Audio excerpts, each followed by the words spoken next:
Dans cette vidéo, je vais te partager les 3 piliers qui m'ont permis de passer d'une femme complètement désespérée, jeune femme coupée de la société, déscolarisée à l'âge de 16 ans quand même, à une chef d'entreprise épanouie, libre, indépendante et heureuse. Ok, donc oui, c'est une grosse vidéo. Je te demande de prendre des notes parce que ces 3 piliers peuvent véritablement tout changer pour toi. Si tu ne me connais pas encore, je m'appelle Charline Caron et j'ai créé cette chaîne YouTube pour justement t'accompagner et t'aider dans ta transformation pour devenir une véritable chef d'entreprise, femme d'affaires qui atteint ses objectifs et qui vit la vie de ses rêves. Et oui, rien que ça. Alors ensemble, on va travailler différents types de compétences. D'un côté, les compétences intérieures. Ton mindset, ta gestion des émotions, ta prise de décision, ton niveau de confiance en toi, péter tes résistances, faire exploser toutes tes barrières, enlever tes croyances limitantes, virer ton syndrome de l'imposteur. Ça, c'est le chantier intérieur, si on peut dire comme ça. Et en même temps, tes compétences extérieures, tout ce qui est compétences en communication, que ce soit en prise de parole, savoir parler avec aisance et impact, mais aussi dans ton relationnel, la communication donc interpersonnelle, que ce soit en négociation, savoir te présenter, savoir te vendre, savoir faire du réseautage, avoir de la conversation, avoir de la répartie, savoir dire non, toutes ces choses, mais aussi être à l'aise et efficace dans ta présentation, dans ton personal branding, comment te mettre en valeur, comment avoir un véritable positionnement, gagner en autorité, gagner en considération avec ton expertise, toutes ces choses qui sont fondamentales pour réussir à mettre en place ton plan d'action et mettre en application toutes les bonnes stratégies qu'on te conseille dans le marketing, dans la vente, etc. Si tu n'as pas toutes ces compétences, tu ne pourras jamais appliquer tous les conseils de marketing, de vente et de tout ce que tu veux derrière, puisque ce sont des fondations de ton identité de femme d'affaires. Et je suis là pour t'aider à faire et à vivre cette transformation. Donc, première chose, abonne-toi à la chaîne. Parce que si tu t'abonnes pas, je vais partir dans l'océan de YouTube et tu ne me reverras plus jamais. Donc, abonne-toi à la chaîne. Deuxième chose, j'ai créé pour toi le test de leadership de l'entrepreneuse. C'est totalement gratuit, je te l'offre, c'est cadeau. Donc, ne rate pas ce cadeau. Clique immédiatement dans la description, il y a un lien, tu t'inscris et tu vas recevoir le test de leadership par email. Ça prend 5 minutes et tu seras tout de suite fixé sur ton niveau de leadership en tant qu'entrepreneuse.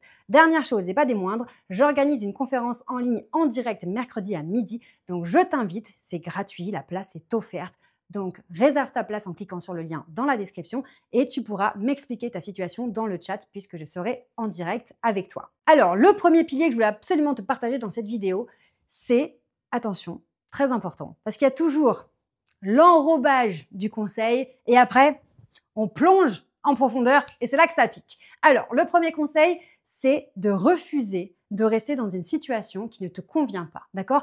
Personnellement, j'ai eu des problèmes de santé depuis l'adolescence. J'ai été déscolarisée à l'âge de 16 ans. J'ai fait toutes mes années de lycée par correspondance via le CNED à une époque où il n'y avait pas Internet. Donc, imagine la solitude à la maison avec mes livres et mes cahiers. J'ai passé le bac en candidat libre. Donc, vraiment, la solitude, le mindset, l'autodiscipline, je l'ai vraiment appris à la dure, tu vois.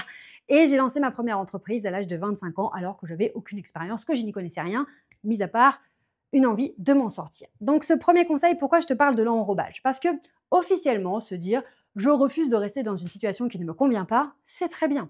C'est très politiquement correct, on est tous d'accord avec ça. Mais comment ça se passe sur le terrain? D'accord? Totalement différemment. Parce que si on prend l'exemple d'un environnement toxique, tu as un partenaire, par exemple, qui ne te soutient pas du tout dans ton projet. Tu vas te dire, mais attends, je ne peux plus accepter ça. Je n'accepte pas d'avoir une personne qui me rabaisse, qui me fait douter de moi, qui me fait perdre tout mon courage, qui me met dans tous mes états, qui me chamboule. Non, je n'accepte pas cette situation. Mais est-ce que tu fais vraiment quelque chose en vrai? Eh bien, pas forcément. Pourquoi? Parce qu'on peut être dépendante affective, ou du coup, on a beaucoup de mal à se dire qu'on va se retrouver toute seule, dépendante financièrement, on peut avoir du mal à prendre sa place, à s'affirmer, etc. Ça peut être très compliqué en vrai sur le terrain. Pareil, un autre exemple, si aujourd'hui tu es salariée et que tu aimerais devenir indépendante, puisque moi, dans mon académie que j'ai créée, la Ster Academy, j'ai beaucoup de femmes qui sont salariées ou qui étaient salariées et qui ont développé une activité en parallèle. Elles ont fait, par exemple, une formation pour être hypnothérapeute, pour être formatrice, peu importe. Et puis, petit à petit, elles ont développé leur entreprise en apprenant toutes les compétences que je t'explique ici, c'est vraiment ce que j'enseigne en ligne et en présentiel, puisque maintenant on fait des séminaires chaque trimestre, eh bien, elles ont quitté le salariat, d'accord? Peut-être que toi, aujourd'hui, tu te dis, mais je ne peux pas accepter cette situation dans laquelle j'ai un manager toxique, une hiérarchie toxique, j'ai aucune reconnaissance, que ce soit sur le terrain, dans le comportement des gens, mais aussi en rémunération. Ma rémunération, elle est vraiment trop faible par rapport à mon niveau d'expertise, je ne peux plus accepter ça, ou même, peu importe ton niveau de compétence, tu as envie d'avoir plus, tu as envie d'avoir mieux, mieux. Donc, officiellement, tu n'acceptes pas cette situation qui ne te convient pas, mais sur le terrain, tu ne fais rien. D'accord? Donc, ce premier conseil, il faut aller le chercher dans tes tripes. Il faut ouvrir les yeux sur ton terrain, sur ta réalité, dans ta vie et te dire, ok, je n'accepte pas cette situation, mais dans mon comportement, est-ce que je continue de l'accepter? Si tu ne dis rien à ton conjoint qui te rabaisse et qui te fait douter de toi en permanence, en ne faisant rien, tu acceptes. D'accord? Ça, c'est important. L'inaction, quelque part, c'est une action par défaut. Le non-choix, c'est un choix par défaut. Donc, pose-toi la question, quelle est aujourd'hui la situation que tu n'acceptes plus? Écris-le-moi en commentaire. J'ai vraiment envie de savoir ce que tu vis aujourd'hui. Et ensuite, pose-toi la question de manière honnête. Est-ce que dans ton comportement, dans les faits, tu agis pour sortir de là, pour mettre fin à cette situation? Eh bien moi, dans mon cas, c'était je n'accepte plus d'être dans cet état de souffrance physique et psychologique puisque j'avais de très gros problèmes de santé, notamment des vertiges, des douleurs, dans ce qu'on appelle des névralgies dans le visage, dans les jambes, dans les bras, fatigue chronique, etc. Bref, je fais ça rapide. Et donc, comme je n'acceptais plus cette situation, j'ai décidé de devenir entrepreneuse. Et qu'est-ce qui s'est passé dans mon cerveau? Pendant des années, je subissais en me disant « je fais tout pour aller mieux, j'espère que ma santé va s'améliorer pour pouvoir avoir ensuite un métier, une vie qui me plaît et avoir une rémunération et faire ce que je veux dans ma vie. » Sauf que les années passant, quand ça a fait 10 ans que j'étais malade, je me suis dit « waouh, ça fait 10 ans que je suis malade et que je suis sur mon canapé et que je suis complètement dépendante de mes proches et que je ne deviens rien ni personne », j'ai compris que j'allais devoir réussir quelque chose dans ma vie malgré mes soucis de santé, ma fatigue et tout ça. Donc, trouver un moyen d'adapter mon projet de vie à ma situation pour m'extirper de ça et petit à petit, en espérant que ma santé s'améliore.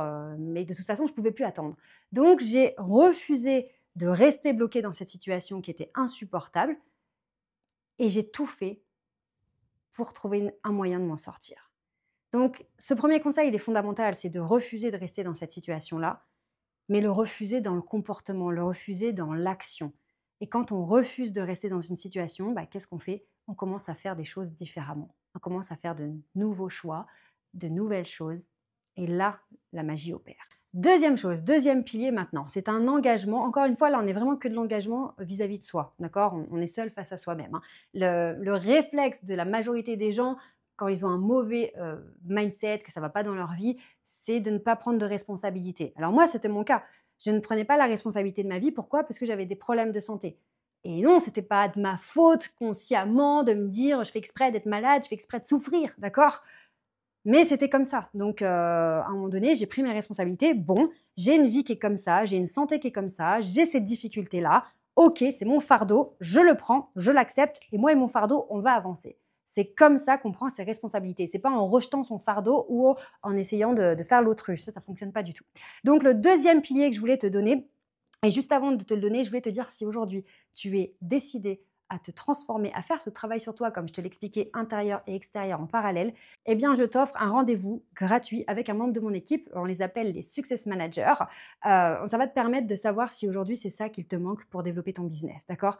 Il y a bien sûr des stratégies de marketing, tout ça, de mettre en place, mais si tu n'as pas cette identité de femme d'affaires, tu ne pourras pas les mettre en place. Donc, si tu veux savoir si oui ou non aujourd'hui, c'est cette transformation-là qui te manque pour avancer avec ton business, eh bien, prends tout de suite rendez-vous. C'est très simple. Tu cliques sur le lien dans la description et tu auras rendez-vous avec un membre de mon équipe et on sera très heureux de pouvoir t'orienter, t'apporter de la clarté et te booster. Donc, le deuxième point très important, c'est de t'engager envers toi-même, de tout faire, mais absolument tout faire pour que ça marche et que tu réussisses à quitter cette situation qui ne te convient plus. Attention!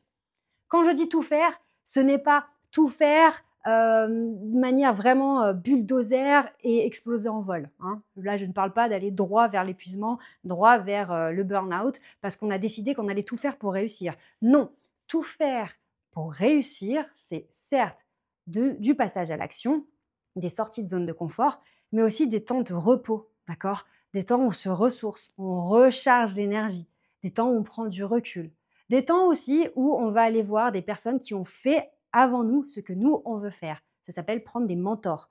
c'est aussi tout faire en termes d'investissement. On va investir du temps, on va investir de l'énergie, on va investir de l'argent. Dans la vie, rien n'est gratuit. Si tu veux réussir, si tu veux avancer, il va falloir dépenser. Mais ce n'est pas dépenser puisque, comme tu l'as compris, c'est un investissement. Mais tu ne peux pas aujourd'hui me dire que tu veux sortir de ta situation qui ne te convient pas, vivre de ton activité sans rien faire. Parce que moi, parfois, j'ai des personnes qui me disent « Non, mais moi, Charline, je ne veux pas montrer sur les réseaux sociaux. Hein. » D'accord. Non, mais moi, Charline, je ne veux pas comme ça travailler plus, en plus de mon job, tu te rends compte. Ok, mais ne le fais pas. Mais par contre, ne viens pas te plaindre que ça n'avance pas. Parce qu'il n'y a pas de secret. À un moment donné, ceux qui réussissent, c'est ceux qui investissent le plus, mais qui savent aussi se gérer intérieurement. Donc, quand je te dis prends la décision, l'engagement envers toi-même de tout faire pour que ça fonctionne, c'est travailler dur, savoir te ménager, te reposer quand c'est nécessaire pour pouvoir mieux repartir, mais c'est aussi gérer tes investissements et aussi avoir la patience. Parce que ça, c'est un ingrédient dont on ne parle jamais. On va toujours te parler performance, on va toujours te promettre la lune en disant oui, ça va être très vite, très rapide, sans douleur et explosif, ça va être génial. Ok, non. En fait, il va y avoir du travail, voilà, mais moi, je suis là pour t'aider et te simplifier tout ça et faire que ce soit le moins douloureux possible, d'accord? Parce qu'on n'est pas là pour souffrir. Mais il va y avoir aussi du temps pour que ça se mette en place.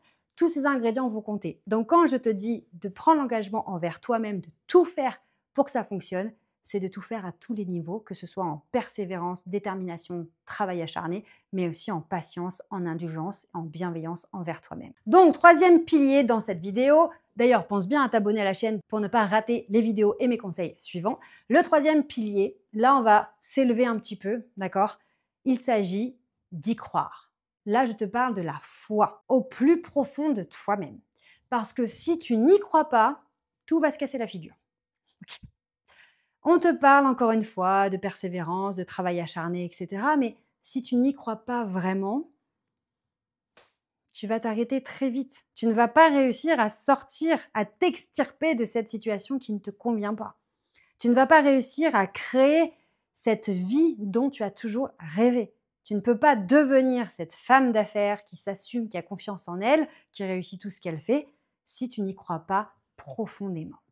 On parle aussi de confiance en soi. Il faut que tu aies confiance en toi, mais la confiance, c'est la croyance, c'est croire, d'accord? Donc, la foi en toi, en ta vision, en ton projet, c'est fondamental. Ne néglige pas cet ingrédient parce que dans les moments où tu seras au fond du gouffre, parce qu'il va en avoir des moments de déception, des moments de frustration, des moments d'impatience, eh bien, c'est dans ces moments-là que la foi en toi, en ton projet, en ton avenir, en ta vision va faire la différence. C'est dans ces moments-là où, lorsque tout le monde va douter autour de toi, ça peut être aussi tes collaborateurs, si tu as des setters, des closers, des designers, bref, toutes ces personnes avec qui tu peux être amené à collaborer, parfois ils vont avoir des moments de doute. Mais c'est toi la leader, parce que c'est ton projet, c'est ta vision, d'accord? Et les gens ne sont pas dans ta tête, ils ne sont pas dans ton cœur.